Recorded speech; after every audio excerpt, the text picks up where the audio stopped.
Every day, we are bombarded with countless advertisements, from the moment we wake up to the time we go to bed. And these messages are constantly vying for our attention. But how do these ads shape our decisions? Welcome to the power of persuasion in media and advertising in shaping purchase decisions. Paul Herriot, a seasoned radio producer with over 20 years of experience, discusses the evolution of radio. Well, back in the early days of radio, there really wasn't a lot of advertising because radio was still kind of experimental back in the 1920s or 30s. Radio was something that, like a lot of newspapers had radio stations because they were already, in the media business. It made sense. But, barbershops had stations, hardware stores had stations. So it was more of a hobby. And then once radio became more of a business and became of its own independent thing, that's when kind of advertising came on. I think one of the strengths that radio has over other media is the ability to be creative in your advertising. I find that advertising and television is very straightforward. Hey, come buy a car. But in radio, you can kind of create characters and storylines. And now, today, advertising is more sophisticated and targeted than ever before. Companies and creatives use advanced strategies to capture our attention and influence our decisions. With over 10 years in the industry, Adeyemo Adebanjo is a seasoned creative director known for his impactful design and storytelling in advertising. Creating compelling visual materials for your advertorials require quite a number of elements, but the primary focus needs to be why you are creating the design. What is the end goal? Are you trying to evoke emotions? Are you trying to give a can-do spirit? Are you trying to foster nostalgia? Are you trying to build? So it's all subject to the end goal. Some of the elements required are high quality photo imagery, typography, the size, color, type of font you use matter, visual alignments, and it's usually good to create a rough sketch of what you want your end goal design to be before you actually design. That way you're able to plan ahead. Today's world, TV advertising has evolved significantly. To understand this transformation, this is a TV advertising professional who spoke about how strategies have changed over time. Television is where advertising first began, and I feel like there's a nostalgia behind television advertising versus social media and all of those other ways that you can get your messaging out. When I look at television advertising, even from a local level to a national level, there's still people very much with their hands on it, and there's multiple people. It's very much a team effort to create those kind of ads, where social media might just be one person who has an idea behind it and is creating maybe what is a campaign for a larger national company, but it isn't the same amount of teamwork putting that brand together, putting that idea out there as it is for local television advertising or national campaigns that you see on TV, to map out who would be watching at whatever time. So it's broke down by ratings, it's broke down by dollar value at different times of the day, and then it's broke down by how that production goes together and the cost that goes into the production.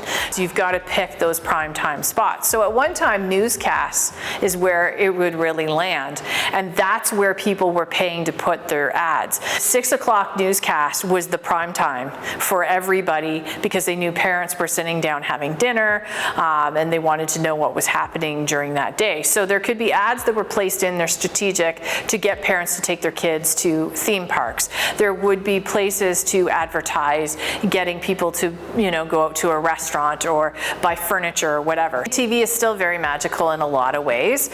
What I think makes TV ads more effective than other forms of advertising, whether you're looking at social media platforms, is the fact that I think there's more effort that goes into a TV ad than what you're seeing when it's a social media campaign. For over 5 years, Fumilola Folari has been influencing brands and creating engaging content, shaping how we see and interact with brands. genuineness and honesty, those are my major points before I tell people about products or services. If I've not tried it, I would not vouch for it. I would say I do my due diligence, I do my research. For me to promote a product, I have to be sure they are who they say they are. I would believe first in their values that they portray before I talk to my audience about it. So I think majorly what I do is my own personal research. I won't just say because I see you or you approach me to talk about your product and yeah, I have to know. I would want to search, read content up about you, customer service, you know, because at the same time, as much as I want to promote your product, I'm promoting to my audience, and my audience is more important to me than your product. Braden Wagner, co-founder of Current Media, discusses how he and his team craft compelling ad campaigns that convince people to buy products, blending creativity with strategy for maximum impact. There's many ways that you can go about creating a campaign for different products or services. People kind of approach it differently. I guess it mostly depends on where you are post campaign, who your target audience is, but most of the time how we approach it is we first kind of do a strategy session with a client, seeing what their goals are, who they're looking to target, depending on whether or not they have specific ad spend or they're looking to just make a piece that they can put out, use once or use it multiple times. And then it's kind of, you know, going about thinking about how are we going to reach this specific demographic in a way that actually resonates with them. But for the majority, your average person doesn't look at brands like they look at, say, influencers. Just looking to, you know, sell a product and hit a target audience.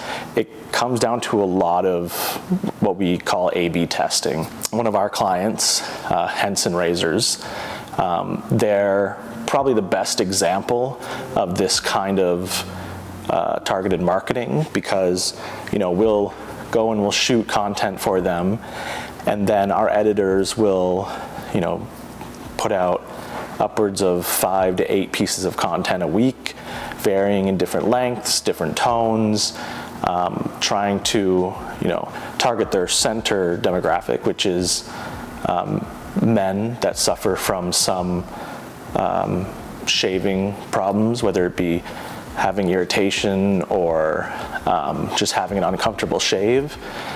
And then it's a lot of, you know, we post the content, we see how it plays on different platforms, and then we kind of take that information and utilize it to making the next content. In terms of best practice techniques, kind of all across the marketing advertising board, the biggest that I've seen work consistently, whether that was a decade ago, currently, or probably a decade from now, is anything that's transparent or anything that's genuine. We hit the streets to find out what really prompts people to make purchases. Here's what they had to say about what influences their decisions. Personally, if I see an advertisement online and it interests me, especially if there's a deal and it's a necessity, well, it really entices me to buy it. Buy things online because and on the spot, just to make sure it fits me because I have a small feet. I think if I really like it and I have it on like my list of things to buy, like clothing or like anything, like for the house or whatever, and if it's like also cheap, so yeah, I think the desire to like, yeah, just to have it, and if it's cheap. So this was cheap. This was like a pop-up like event happening here, so I got some cheap and nice stuff, so yeah. And now that you've uncovered the magic behind the ads that you see, what's next on your shopping list? Or what ad convinced you to splurge a little more? Whatever it is, know that it's all part of the power of persuasion.